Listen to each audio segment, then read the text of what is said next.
Well, just lost another couple pieces of my childhood today.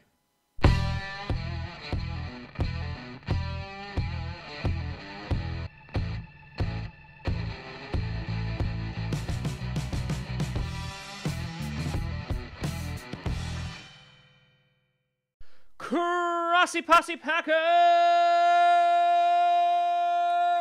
Nation. Welcome to another episode of Packcast, the podcast where you don't have to be a Packers fan, but it sure does help.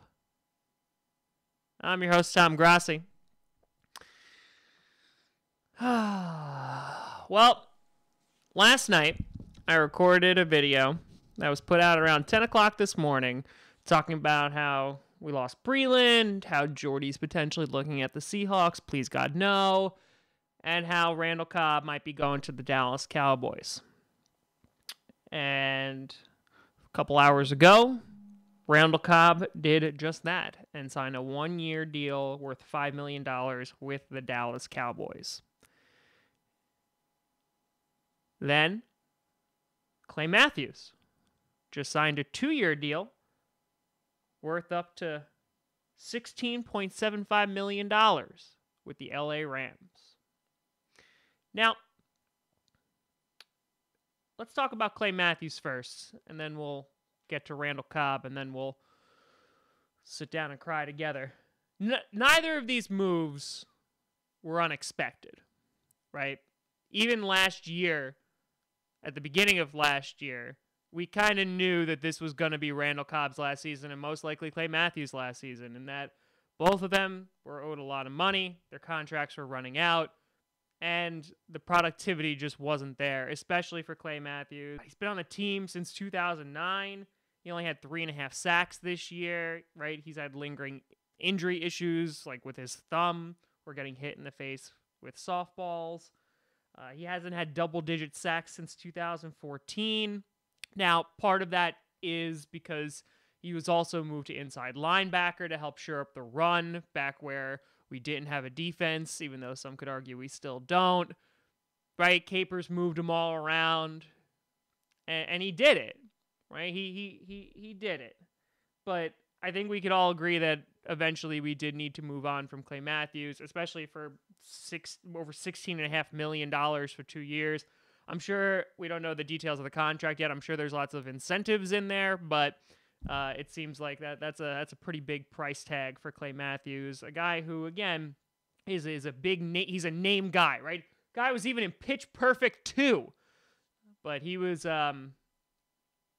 his time as a Packer. I think we all saw the writing on the wall was no longer there. So I'll miss Clay Matthews. I definitely will. I just think that, you know, his best days, unfortunately, were behind him. Now, he may go to the Rams and have some rejuvenated energy, and that they have a good defense.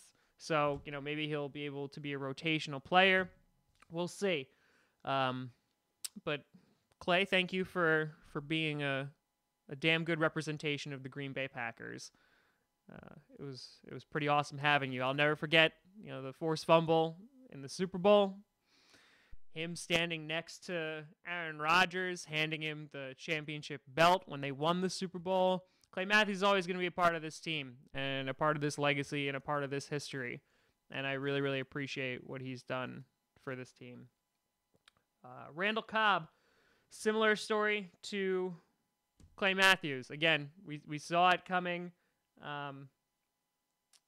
Is going to be 29 this year, right? He was paid, I think, $10.5 million the year prior.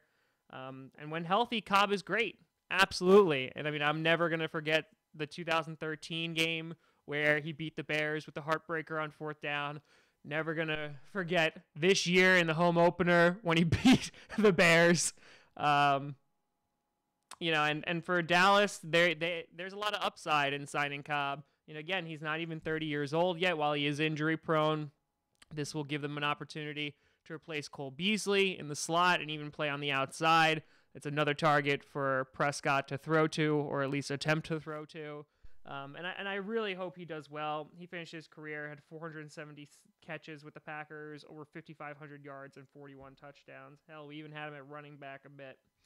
But there was one thing in particular that got me, and as I was perusing the Packers subreddit, it was this picture, which was a Sports Illustrated cover, and that kind of represented like the golden times of being a Green Bay Packer fan. Not that these haven't been good. I mean, the last two have been bad, but I mean, I look at that and like they're all gone. All that's left is Aaron Rodgers, and it's kind of a reminder of how at the end of the day, like, it is a business, and it's attempting to do what's best for the team, what's best for the organization, and what's best for business. And David Bakhtiari just sent out a tweet saying today sucks.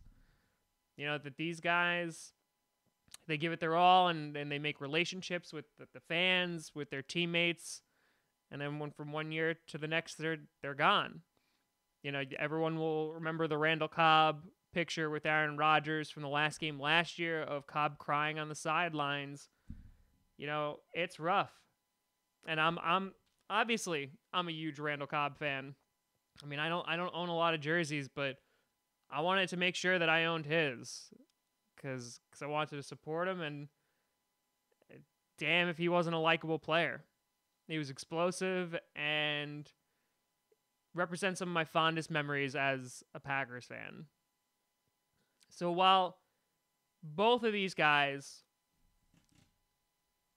it was obvious that they were going, doesn't mean that it feels good. I mean, obviously some of you still have problems with Clay Matthews, right? And he wasn't productive enough. And for some of you, it's a numbers thing, right? They're not productive. Get on out. And it just, even with Jordy last year,